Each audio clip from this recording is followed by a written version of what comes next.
Hoje tem podcast, hoje tem bate-papo sobre alfabetização.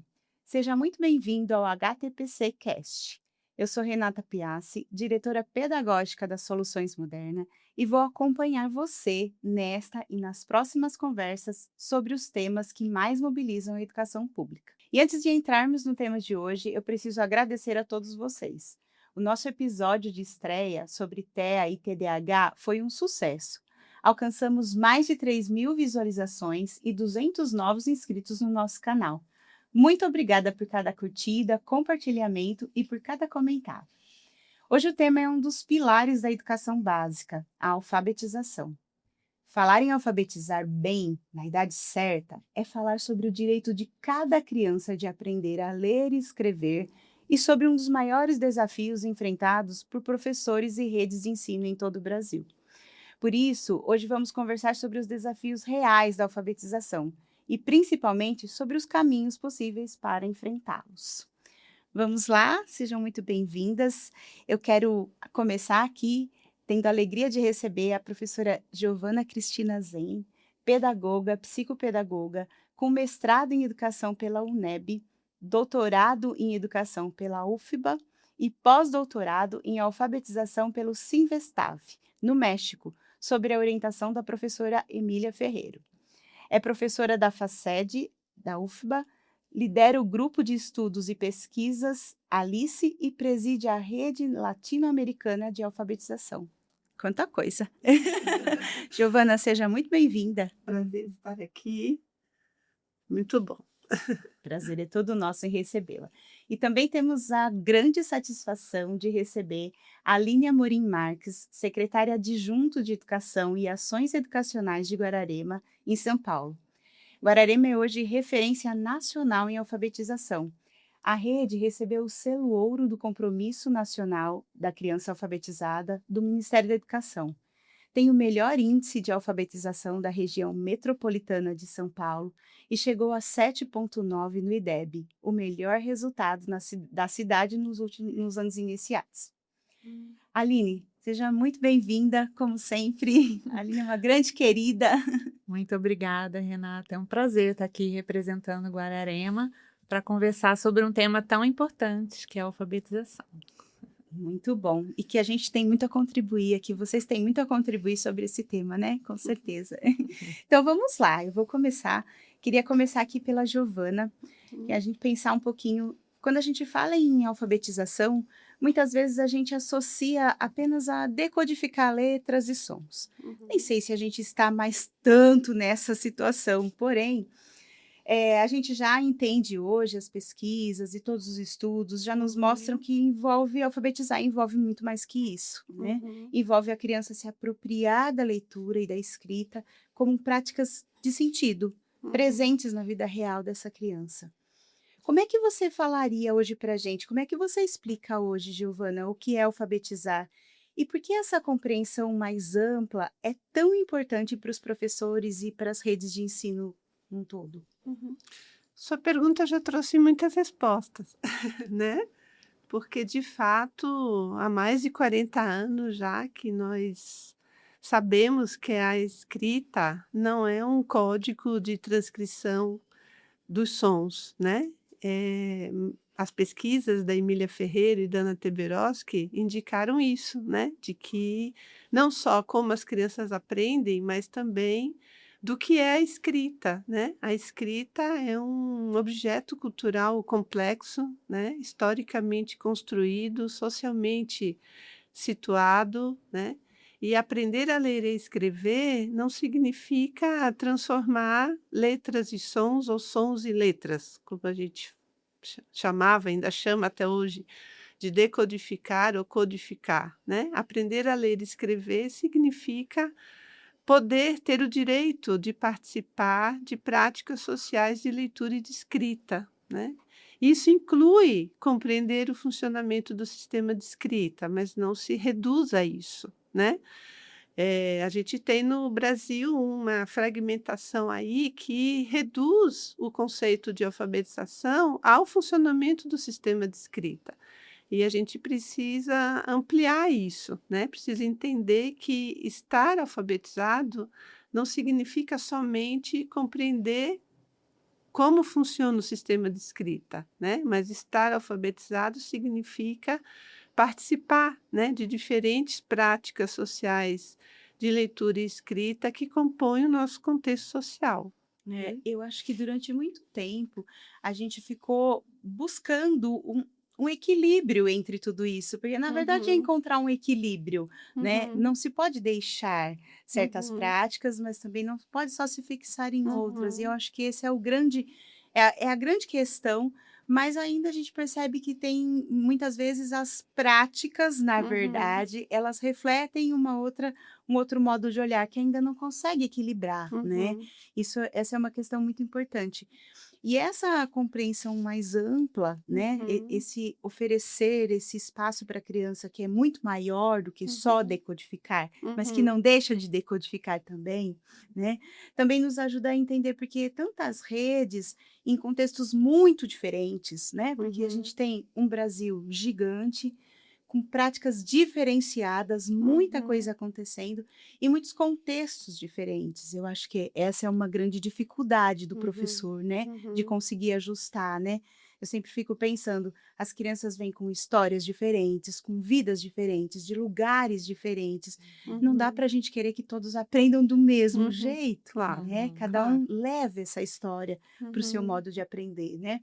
E a gente pensa o quanto essas redes também têm dificuldades parecidas, né. uhum, Quando a gente olha para uma formação de professores, a gente vê que aquelas queixas, aquelas dificuldades, que os enfrentamentos muitas vezes são parecidos. Tem uhum, coisas que se uhum. coincidem nisso tudo, né. E aí, Aline, eu queria puxar um pouquinho aqui para você e para a experiência de Guararema. Como é que começou, né, porque eu acho que o grande pensar é como entender para priorizar esse movimento para a alfabetização. Como é que Guararema olhou para isso? Eu acho que foi no momento que a gente começou a priorizar o processo como um todo. Então, a BNCC ela coloca como meta, né, todo estudante ele deve estar alfabetizado ao final do segundo ano, certo? Mas se isso fica só para o segundo ano, acho que é impossível alcançar. Então, acho que quando a gente começou a valorizar todo o percurso, as coisas começaram a acontecer de uma forma diferente. Uma das formas disso acontecer é com o estabelecimento de metas, que já inicia na educação infantil. E não significa, é claro, que a criança deva ser alfabetizada na educação infantil, mas esse processo inicia na educação infantil. Então, quando na pré-escola você trabalha com as habilidades preditoras da alfabetização, o professor está preparando o estudante para o ensino fundamental, para esse processo que continua no primeiro ano, e a ideia é que ele seja finalizado ao final do segundo ano. Então, há um grande percurso a ser percorrido, né? E às vezes não dá certo para todos. Então, acho que um ponto importante também é acompanhar mais adiante. Então, se for necessário ações para recomposição da aprendizagem, é importante agir. Então, é olhar para cada estudante, para o percurso dele, desde a educação infantil até o final dos anos iniciais do ensino fundamental, e com essa meta, assim, nos guiando, né? É importante que cada um aprenda o que tem que aprender na idade certa. Exatamente. Nossa, que bacana. Aprender o que tem que aprender na idade certa. Isso torna o professor aquele que vai acompanhar o aprendizado mesmo, Uhum. né? E como você trouxe em todas as etapas. Isso é muito bacana, mas é difícil de ser vivido, né, Aline? Na É, prática. é um grande desafio, mas com muita pesquisa, muito estudo, com muitos diagnósticos, né? Conhecer essa criança, entender todo esse processo, atuar assim de uma forma bem consistente na formação continuada do professor, aí as coisas caminham, com certeza. Sim, o professor que se sente apoiado, ele tem também um outro viés de trabalho, né? Ele consegue uhum, perceber essa ajuda. E aí, Giovana, na sua experiência de pesquisa, né, você foi orientada pela Emília Ferreiro. Nossa, que privilégio, que coisa bacana para a gente pensar. Mas quais são os principais desafios que os professores e as redes sinalizam? Que a gente olhasse para o Brasil hoje? Quais são os principais desafios para garantir essa alfabetização na idade certa? Eu penso que nós estamos enfrentando um grande desafio no Brasil hoje em dia, que é uma simplificação do conceito de alfabetização. E eu penso que essa simplificação ela está diretamente relacionada às políticas de avaliação da alfabetização. E não estou aqui fazendo nenhuma crítica ao fato, à necessidade de avaliar e de acompanhar as aprendizagens das crianças, mas as políticas de avaliação têm simplificado bastante o conceito de alfabetização, porque nem todas as redes de ensino têm a sorte que a Aline está contando, da experiência que a Aline está contando aqui, né? E muitas vezes o tempo da política não é o mesmo tempo da formação. Então, algumas redes, né, para conseguir bons resultados, muitas vezes seguem a lógica das políticas de avaliação, né, que simplificam o conceito de alfabetização e se permitem ensinar apenas algumas habilidades, né, e que vai totalmente de encontro ao que eu falei anteriormente sobre o que é o conceito de alfabetização, né. Então, na minha opinião, o problema não é definir metas, o problema é que metas definimos para as nossas crianças, né. As metas que cabem numa política de avaliação nem sempre geram os melhores resultados, né. E acho que nós precisamos pensar nisso e nos preocuparmos com isso, porque o efeito rebote disso pode ser muito cruel para as nossas crianças e para a nossa sociedade como um todo, né. Esses dias eu brinquei, porque, enfim, hoje em dia propostas de alfabetização são muitas. Você abre a internet, tem milhares de propostas de alfabetização, né, sendo vendidas, enfim. Eu brinquei esses dias falando que a gente está vivendo um momento de uma avaliação Ozempic, assim, né, de uma proposta rápida, que gera resultados rápidos, né, fácil de ser aplicada e que não envolve formação de professores, não envolve a profissionalidade docente, né, e só que isso tem um efeito rebote, né, e a gente precisa pensar sobre isso. Acho que esse é um desafio grande que a gente tem hoje em dia no Brasil, que é equalizar isso, né? Avaliação, acompanhamento, que é necessário, a definição de metas, que também é necessária, mas equalizar esse tempo da política e o tempo da formação, né, é um desafio grande, né? Para que a gente não caia na armadilha, né, de simplificar a alfabetização, né?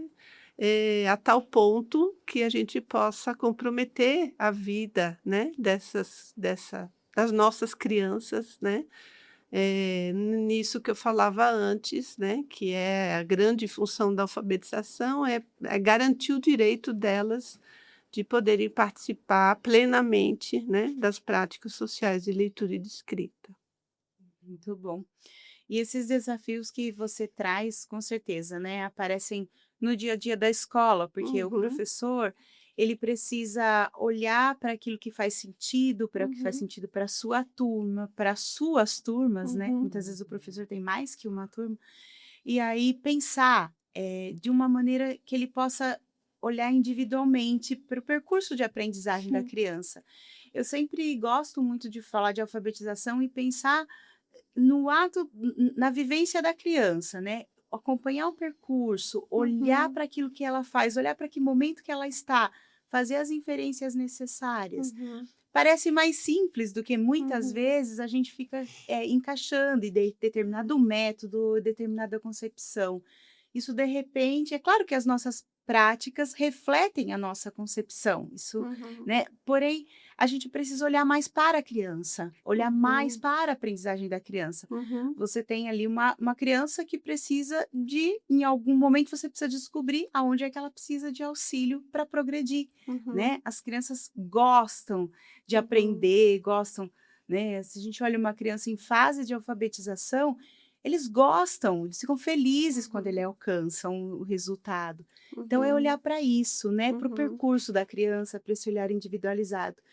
E aí, pensando um pouquinho sobre essas práticas, quais práticas concretas, Aline, você gostaria de comentar que a Secretaria de Educação colocou em ação para enfrentar esses desafios grandes?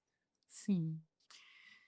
Olha, eu destaco essa questão de trabalhar com metas, né? Você colocou um aspecto muito importante, que é a questão das avaliações, né? E às vezes eu acho que é uma interpretação errada, muitas vezes, né? Muitas redes, né, escolas, elas se deparam ali com uma nota, com um resultado, e como se fosse o fim. Mas eu acho que é o começo. Quando você tem um dado, ele é ponto de partida para tudo que tem pela frente aí para você trabalhar, seus desafios, né? Os dados, eles trazem informações que indicam nossos pontos fortes, é claro, mas vem as fragilidades também. Então, trabalhar com metas possíveis, eu acho que é um ponto Uhum. importante. Sem muitos Uhum. sonhos, né, sonhar a gente sonha, né, porque educador é sonhador, mas, tem que ter o pé no chão, né. Eh, e aí depois que eu estabeleço metas, é preciso acompanhar essa trajetória, né, tanto da criança, olhando para ela, para suas especificidades, tanto para o trabalho do professor também. Uhum. Então, acompanhar, monitorar o que está acontecendo ali em todas essas relações de ensino e aprendizagem. E aí, esse acompanhamento já vai trazer informações. O que nós precisamos investir mais nas formações continuadas? Ah, esse aspecto aqui precisamos melhorar. E aí vem todas as tratativas de formação continuada. Eu acho que são 3 aspectos bem importantes, né, estabelecer metas, acompanhar o desenvolvimento, os planos de ação, né, cabíveis para o alcance dessa meta, e aí a formação continuada. Em Guararema eu queria destacar também a importância do PAG, que é o nosso programa Aprendizagem Garantida, em que o estudante ele fica no contraturno Uhum. para ter mais oportunidades de aprendizagem. Então, aquele estudante que tem alguma necessidade especial de aprendizagem, que de repente ficar mais tempo na escola seria importante para ele, ele tem essa oportunidade, e aí com outras estratégias, né, com uma outra abordagem, são Uhum. trabalhados ali habilidades, né, para a gente chegar às competências tão esperadas aí para que é a alfabetização consolidada na idade certa.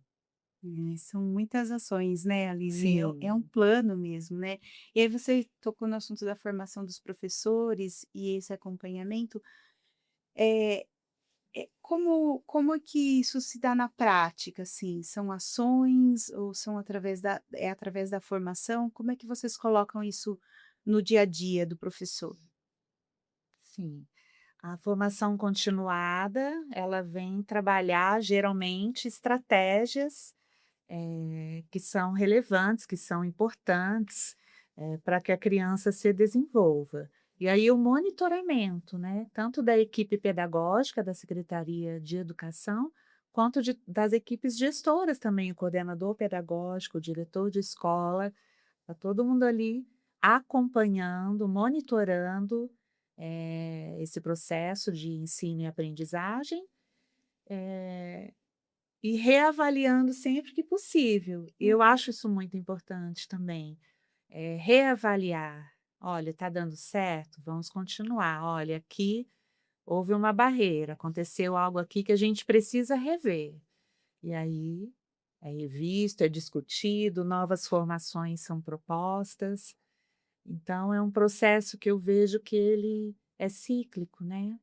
Começa num diagnóstico, a Uhum. partir do diagnóstico nós desenvolvemos ações, formamos o professor e vamos reanalisamos, iniciamos todo o processo novamente. Muito bom, muito bom. Giovana, diante desses desafios que a gente comenta agora, né, que você mesmo trouxe, quais possibilidades concretas de enfrentamento dessas questões a pesquisa de alfabetização tem apontado como efetiva? O que que hoje a academia nos fala sobre isso? Então, há muitas quando a gente fala em academia, a gente está falando de um mundo, né. Uhum, Há muitas controvérsias também dentro da própria academia sobre os caminhos da alfabetização, né. A gente tem no Brasil muitas, né, concepções de alfabetização que disputam, né, espaços e enfim. Mas posso falar em nome, principalmente da Rede Latino-Americana de Alfabetização, né, que tem aí discutido, né, uma concepção de alfabetização que não é nova, que já tem, né, mais de 40 anos e que foi sendo, né, ampliada e discutida, enfim, né. Acho que um grande desafio quando a gente pensa na formação de professores, né, ajudar os professores a fazer alguma coisa com o que pensam as crianças sobre a escrita, né, porque a psicogênese da língua escrita, que é a teoria que a Emília Ferreiro e a Ana Teberoski produziram há 40 anos atrás, né, e que, enfim, hoje em dia já há muitas outras pesquisas que complementam essa teoria, enfim, né, em vários países da América Latina também, mas essa teoria, ela aparece no Brasil muitas vezes, né, como um instrumento, uma ferramenta para, identificar o que a criança pensa, etiquetar as crianças, preencher uma tabela, né, com o nível de escrita de cada a hipótese de escrita de cada criança e isso, né. E essa teoria ela não foi pensada para isso, né. Em momento algum a Emília ou a Ana Teberoski produziram um conhecimento como esse para etiquetar crianças, né. Elas produziram esse conhecimento justamente para que a gente pudesse entender cada vez mais como é que as crianças aprendem e o que a gente pode fazer para ajudá-las a avançar em suas conceitualizações, né. Então eu penso que um grande desafio aí da formação de professores é exatamente esse, né. Como é que a gente ajuda os professores não só a reconhecer o que pensam as crianças, mas também a saber o que fazer com o que elas pensam, né. Hoje em dia a gente tem muitas pesquisas desenvolvidas a partir desse marco teórico, né, principalmente pesquisas realizadas pela Universidade de La Plata, lá na Argentina, que discutem a didática da alfabetização nessa perspectiva, né. Então a gente tem grandes nomes como, Délia Lerner, Ana Maria Kaufmann, né, enfim, tantas outras que nos ajudam a sistematizar um pouco, né, uma proposta de um trabalho pedagógico que respeita, né, é o que as crianças pensam e que seguem nessa proposta, né, que a Emília Ferreiro já falava desde lá do início, que uma criança aprende a ler lendo e a escrever escrevendo. A gente repete isso milhares de vezes, mas efetivamente na sala de aula, né, muitas vezes não é isso que acontece. Então elas nos ajudam, por exemplo, elas propõem, né, nos ajudam a pensar na organização do trabalho pedagógico a partir de 4 situações que elas consideram que são fundamentais, né, situações que estão vinculadas às práticas sociais de leitura e de escrita, nas quais, os alunos leem através dos professores, os alunos escrevem através dos professores, né, os alunos leem por si mesmos e escrevem por si mesmos. Então, a organização do trabalho pedagógico, né, considerando essas 4 situações didáticas, por exemplo, é um caminho, né, que se aponta, na América Latina, né, ou a partir desse marco, né, epistêmico que nós defendemos, né, que consegue, né, na nossa opinião, consegue respeitar o que as crianças pensam, consegue respeitar a escrita como um objeto cultural complexo, né, e consegue respeitar os professores como profissionais, né, porque no final é isso, né, alfabetizar é uma tarefa de profissionais, né, então por isso que a formação de professores ela é tão importante, né, porque a gente precisa garantir essa atualização permanente dos professores, como qualquer outra profissão, né, precisa estar sempre se atualizando. Isso também acontece com os professores, né, deveria. Deveria sempre. Mas eu penso, eu não sei vocês, assim, mas eu acho que a gente avançou muito na formação do professor, né? Uhum, A gente tem muita literatura bacana para falar de uhum, alfabetização, a gente tem muito mais oferta hoje de formação, né, uhum, do que há 10 anos atrás. A gente vem numa crescente, mas isso tem, né, existem algumas questões que acabam uhum, ali ainda encontrando alguns obstáculos. Mas eu sou uma grande otimista, assim, eu sim, penso que as coisas estão caminhando uhum, e que a gente está e mesmo os índices, né, porque assim como vocês 2 trouxeram, os índices são parâmetros que nos ajudam a olhar para isso, né, e uhum, repensar nas práticas. Então eu vejo que a gente tem caminhado para uhum, frente em relação uhum, aos índices, né, mais programas, uhum, enfim, tudo uhum. isso, né. E aí, dentre ali nesse conjunto de ações, o que você gostaria, assim, de falar, o que mais chamou a atenção da equipe que dá resultado, assim, pra dizer: "Olha, essa é uma prática que trouxe pra gente em determinada escola", ou enfim, algo que fluiu muito bem, que vocês fizeram e você gostaria de trazer, assim, de recomendar para todo mundo que está ouvindo a gente? Eu acho que como bem foi falado aqui, receita não existe, né. Eu entendo que é olhar para a criança, olhar para cada criança, entender o que ela já sabe, né. Você falou algo que eu concordo assim, totalmente, que é os dados, né, o resultado de uma avaliação, ele não foi feito para rotular nenhuma criança, Uhum, nem tampouco para responsabilizar individualmente o trabalho de um professor, por exemplo. Eh Os dados, eu acredito muito nisso, né, são realmente o ponto de partida para todas as ações. E as ações são inúmeras. Guararema, embora seja uma cidade pequena, ela tem suas características, né, de acordo com as uhum, regiões. As regiões são diferentes, o público é diferente, as comunidades são diferentes, assim como as ações são diferentes também. uhum, Então, de acordo com a realidade de cada escola, são propostas ações específicas, para promover os avanços que as crianças têm direito. uhum, Eu penso Exatamente. muito em direito. A criança tem o direito de aprender, uhum, né, ela tem o direito de ter melhores oportunidades. E, uhum, nesse sentido, a responsabilidade de quem trabalha numa rede pública é muito grande, uhum, porque você trabalha para o público que mais precisa, que é o público da rede pública, né. Então, a dedicação tem que ser total, o compromisso tem que ser muito grande, porque as nossas ações, elas vão interferir diretamente na trajetória dessa criança e no futuro dela. E que futuro tem uma criança que não foi alfabetizada? Na idade certa, porque quando não acontece na idade certa, vão se acumulando as defasagens, né, e aí vai repercutir no caminho dela. Então é um compromisso muito grande e agir conforme a realidade, assim que a gente faz. Que bacana. E aí, como é que a gente sustenta isso lá na ponta, né?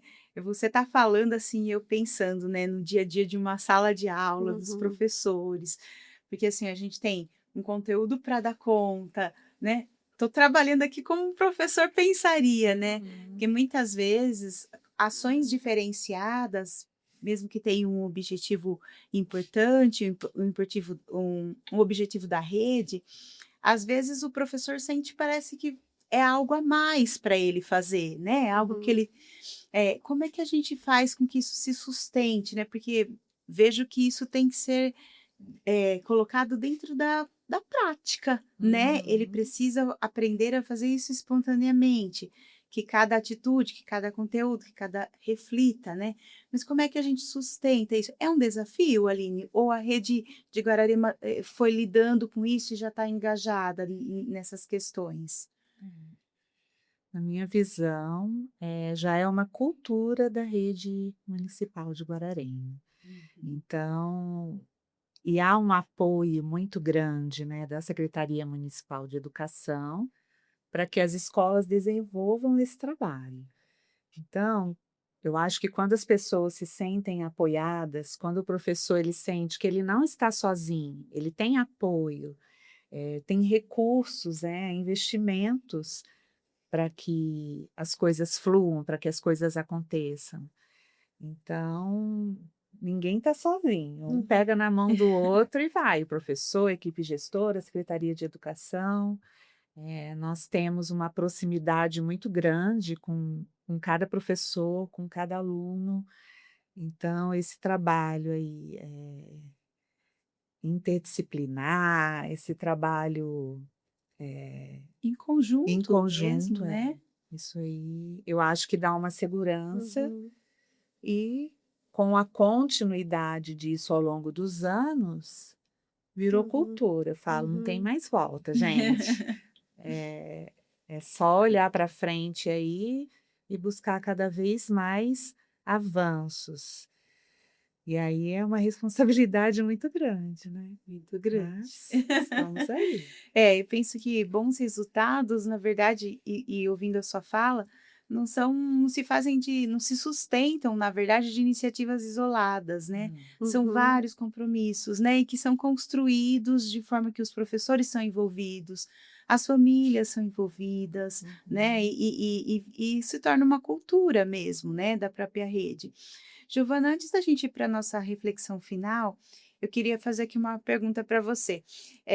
Escutando a experiência da Aline, fica muito evidente, né? E a sua fala, como a pesquisa e a prática podem caminhar juntas, né? Elas Hum. precisam caminhar Uhum. juntas, uma está a Uhum. serviço da outra, na Uhum. verdade, se Uhum. complementam, né?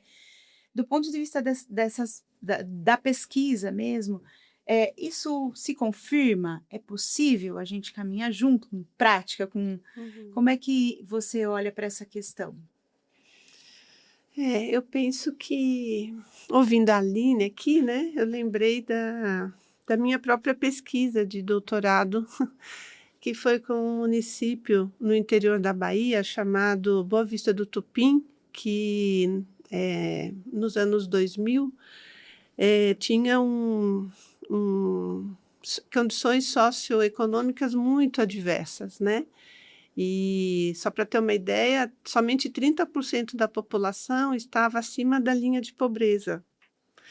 E Boa Vista do Tupim foi, por 2 anos consecutivos, em 2007 e 2009, o melhor IDEB da Bahia, né. E a minha pesquisa foi entender Que acontecia lá. como é que eles conseguiram fazer isso, né, porque em condições tão adversas, 80% da população na zona rural, Uau. né, no dia que chovia, podia esquecer que não dava para chegar de jeito nenhum na escola. Então, como é que eles conseguiram, né? E, enfim, muitas respostas, mas a principal delas é que eles tinham, ainda têm, uma política, né, de alfabetização própria, né? Então, eles não tinham uma política de alfabetização que dependia do que governo X, Y ou Z determinava, né? Eles não tinham uma política de alfabetização vinculada à OCIP X, Y, Z. Eles tinham a política de alfabetização deles. Eles sabiam o que eles queriam para a alfabetização de Boa Vista do Tupim. Isso não significa que eles não estabeleceram parcerias. Não é isso, né? Saber o que se quer não significa estar sozinho. Saber o que se quer significa estar com o outro sabendo o que se quer, né? Que é um pouco a metáfora lá da Alice no País das Maravilhas, né? Quando o gato pergunta, não, quando a Alice pergunta, né? Qual porta eu devo abrir? Ele pergunta, para onde você quer ir? E ela fala, não sei. E ele fala, qualquer porta você pode abrir, né? Então eu acho que é isso, né? Assim, também tem sido produzido na academia conhecimento sobre isso, né? Validando, inclusive, algumas propostas como essa, né? Que eu acabei de relatar aqui, e que indicam isso, né? Indicam que quando o município a rede municipal se organiza, quando a rede municipal tem um plano municipal, né? Que defende, né, uma proposta de alfabetização, quando há interesse dessa rede municipal em formar quadros locais, né, para não depender o tempo inteiro da terceirização da formação, né, as coisas acontecem muito melhor, né? Na minha tese, por exemplo, eu defendi a ideia do andaime, né? Que quando um parceiro chega, ele precisa atuar como um andaime, né? Na hora que o andaime sai, o prédio precisa estar ali construído, né? Né? E para estar construído, a rede precisa saber o que ela quer, né? Porque senão o parceiro sai e não fica nada, né? A política de alfabetização da rede municipal, né, não pode ser a política de alfabetização de YZ, né? Precisa ser a sua própria política, dialogando com outras políticas que são, né, de tempos em tempos, que vão surgindo e vão aparecendo e vão se articulando a dinâmica da rede municipal, né? Mas a rede precisa saber o que ela quer e precisa principalmente, né, formar suas redes locais, né? Suas redes locais de gestores, de formadores, né? Para sustentar, né, esse prédio aí, que é essa política que está sendo construída, né? E eu fico pensando o quanto isso tem que ser construído a várias mãos, né? Porque o professor ele precisa estar envolvido nisso tudo, né? A rede toda precisa ter construído, porque aí é aquele projeto que é nosso, do qual eu faço parte, né? Do qual as crianças fazem parte. Então isso é muito bacana. É muito difícil assim a gente pensar que a gente vai tantas vezes buscando tantas alternativas e a gente tem que olhar muito para aquilo que é básico, construir juntos, buscar juntos, acompanhar o aluno. Então, do mesmo jeito que a gente pensa o quanto isso é simples, a gente tem que pensar o quanto isso está ao nosso alcance, né? Se cada professor, se cada rede, se cada coordenador pensar em fazer, né? Isso a gente consegue, vai ter resultados, né? Juntos somos mais fortes, né? Eu penso também que algo, né, que está acontecendo no Brasil já há algum tempo e que é uma experiência também muito boa, né, são os arranjos de desenvolvimento educacional, né? Então, os municípios se organizam em territórios para colaborarem uns com os outros, né? Isso também é fundamental, né, para sustentar as políticas públicas, né, sejam elas quais forem, né? A gente está falando aqui de alfabetização, mas isso também é fundamental, né? Essa cooperação, né? A cooperação ela vai em todos os âmbitos, né? Em todas as escalas dessa rede, né? Entre os professores, entre os coordenadores, entre os gestores, entre as redes municipais. Então, criar essa cultura colaborativa também é um caminho sem volta, né? Não sei, a gente está chegando aqui no final da nossa conversa. Não sei se vocês querem deixar algum recado especial para quem está nos ouvindo. Dizer, olha, isso aqui eu gostaria de deixar nesse momento. Aline? Eu gostaria de falar assim para que as pessoas, né, responsáveis que lidam ali com a educação e no tocante à alfabetização que a gente está falando hoje, olhem para cada criança, entendam as suas necessidades e apoiem o professor para que tudo aconteça como tem que acontecer, né? É claro, como eu falei agora há pouco, nós temos que estabelecer metas possíveis de alcançar, E quando a gente alcança bons resultados, por exemplo, no indicador criança alfabetizada, Guararema tem 76% de crianças alfabetizadas na idade certa. Isso é muito relevante. Só que eu também penso que 24% não foram alfabetizadas na idade certa. Nós temos ações para elas, elas estão sendo acompanhadas, monitoradas, ações estão sendo empreendidas, mas nós temos sempre que fazer o possível para alcançar todas, porque o direito é de todos. Então, a partir desse diagnóstico, olhando para essa criança, vamos aí nos desdobrar, nos unir para que a criança realmente tenha essa oportunidade, tenha chances de ter um futuro melhor. Giovana?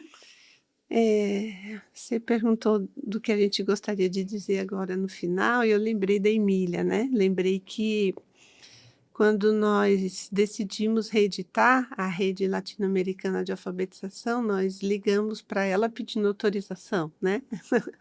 Ela ainda estava viva na época e ela colocou uma única exigência, de que a gente colocasse no estatuto, né, da rede o direito de respeitar as crianças, né? Então, isso que a Aline está falando é super importante, né?